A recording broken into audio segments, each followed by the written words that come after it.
I'm gonna be straight with you, bro. Let's cut the crap. Why does it feel like you've been grinding your ass off, putting in 18-hour days, giving it full throttle effort, reading all the books, but your progress is stalling, your bank account is flat, and you still feel like you're fighting for scraps?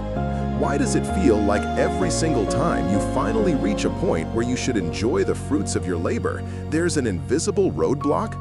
It's like someone is purposely closing the door on your fortune right when you get there. Listen up, man. The problem isn't the market, the economy, or your competition. The problem is simple. Your mindset is running on scarcity. You need to internalize this brutal truth. The world doesn't care.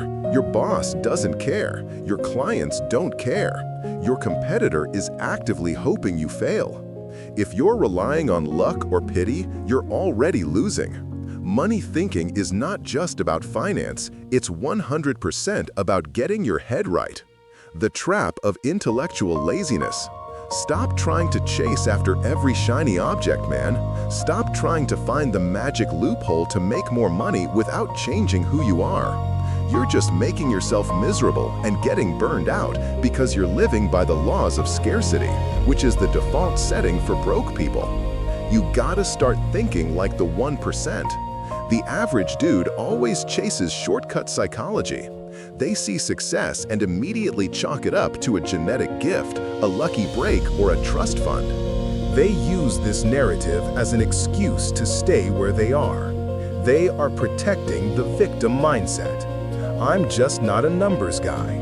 The market is rigged. I don't have the personality for sales. This is intellectual laziness hiding behind a facade of logic. You're not being logical. You're just judging your failure instead of fixing it. The growth versus fixed war zone. This is the battlefield where fortunes are won or lost.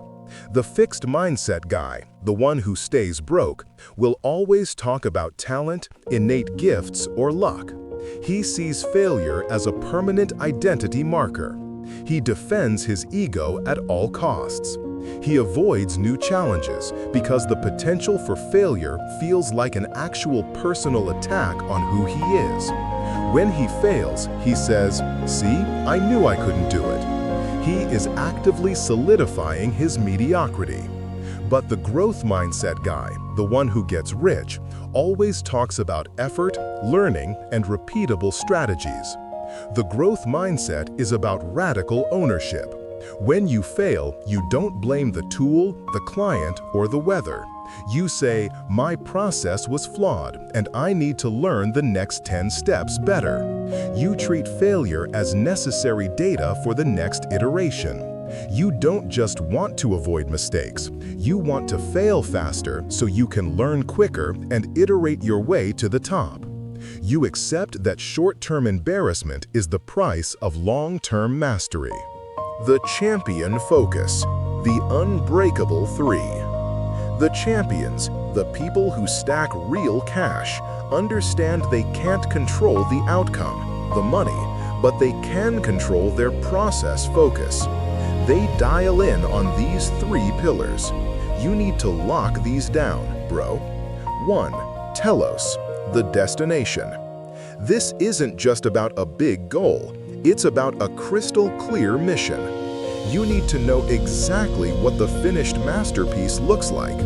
If you get lost in the weeds, you need to be able to zoom out instantly and say, "Is this action moving me toward the ultimate X or the ultimate Y?"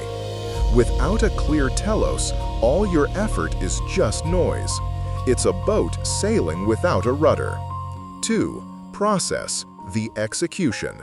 This is the daily grind you can control. The rich guy doesn't worry about the massive outcome. He worries about his 1% today. The compound effect demands respect. It's the small, consistent actions, the extra phone call, the clean code, the thoughtful email that pay off huge over time. Stop looking for the $10 million opportunity. Focus on the $10 task you can execute with flawless quality right now. 3. Skill, the edge. You need to be constantly leveling up. If you're not getting better, you're getting obsolete. Champions are obsessed with mastery. They treat every day as an active learning session. This is the difference. The broke dude consumes information, reads articles. The rich dude implements and tests new skills, writes code, makes the call. Your expertise is your moat, man. Keep digging it deeper. The untethered principle. Value is the rocket. You got to get to the point where you are untethered, not emotionally tied to the day-to-day fluctuations of the market or your bank account. The moment you start chasing money, you've already lost. Money is just a mirror reflecting the value you've produced. If you're not building value, you're just trading time for dollars, a transactional mindset, and that ceiling is low, bro. Your focus must be on value creation, which is transformational. Stop focusing on the problem and start focusing on providing a superior solution. The best path to wealth is focusing on leveling up your skill and giving the best possible solution to the maximum number of people. Example, did Amazon just sell books? No. They kept saying, we'll build the best platform for human commerce. They built the infrastructure, they scaled the value, and the money came looking for them. Value is the only rocket that breaks through the atmosphere. The center of gravity test. Money is like an iron ball. The more you have, the bigger the gravitational pull, and the more wealth it attracts. You start small, but the key is consistent, focused execution until your gravity becomes undeniable. The ultimate test. What is your center of gravity? If your center of gravity is money, when the market dips or a big client leaves, you'll freak out. The "oh shit" moment. You panic. You make emotional, desperate decisions. You violate the process, and you crash.